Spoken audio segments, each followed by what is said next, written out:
Next question पे आ जाते हैं. A company issue 1000 debentures of 100 each at a discount of 6% and the debenture are to be repaid by equal instalments of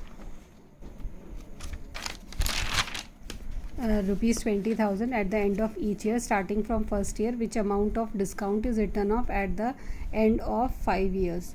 तो यहाँ पे हम टोटल अमाउंट ऑफ डिस्काउंट निकालेंगे. तो पहले हमारे जो नंबर ऑफ डिबेंचर है 1000 है, इंटू एक डिबेंचर की कीमत 100 है, तो इनको मल्टीप्लाई करेंगे तो ये 1 लाख आएगा. 1 लाख का 6% निकालेंगे, 6% डिस्काउंट लगेगा तो 6000 रुपीज़ डिस्काउंट की अमाउंट है. तो हमें डिस्काउंट अमाउंट ही निकालनी है कि राइट ऑफ कितनी होगी at the end of each year. तो 5 ईयर्स तक का बनाना है. तो 5 4 3 2 1 इस तरीके से 6000 जो है हर साल डिस्काउंट राइट ऑफ होगा. तो उसको कैलकुलेट कैसे करेंगे हम, इन सबको प्लस कर देंगे. 5 + 4 + 3 + 2 + 1 तो 15.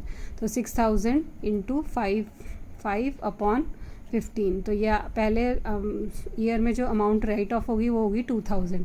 फिर 6000 इंटू 4/15 तो सेकेंड ईयर में 1600. थर्ड ईयर में हमारी 6000 इंटू 3/15 1200. नेक्स्ट होगा 6000 इंटू 2/15 800.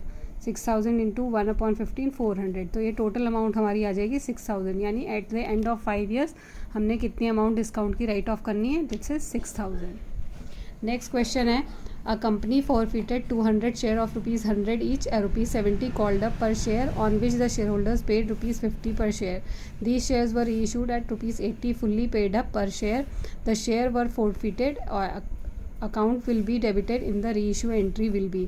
तो क्या शेयर फॉरफिटेड में कितनी अमाउंट आएगी और रीइशू की क्या एंट्री होगी. तो फॉरफीचर की एंट्री करेंगे, share capital to calls in arrear to share forfeited. तो कॉल्ड अप अमाउंट थी 70 रुपीज़, नंबर ऑफ शेयर है 200. तो 200 इंटू 70 14,000 शेयर कैपिटल में आ जाएगा.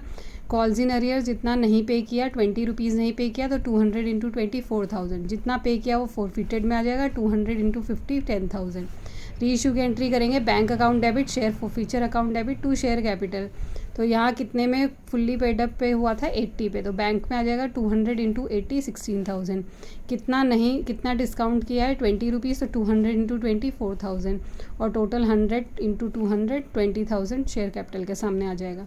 अब जो हमारी यहाँ पे क्योंकि जितने फॉरफीट करे थे शेयर उतने ही रीइशू करें, तो यहाँ पे हम जो हमारा फॉरफीटेड की अमाउंट है उसमें से ये जो शेयर फॉरफीचर की अमाउंट है उसे माइनस करके वो हमारा ट्रांसफ़र हो जाएगा कैपिटल रिजर्व में. यहाँ पे हमें फॉर्मूला लगाने की ज़रूरत नहीं क्योंकि उतने ही शेयर जितने फॉरफीट हुए हैं उतने ही रीइशू हुए हैं.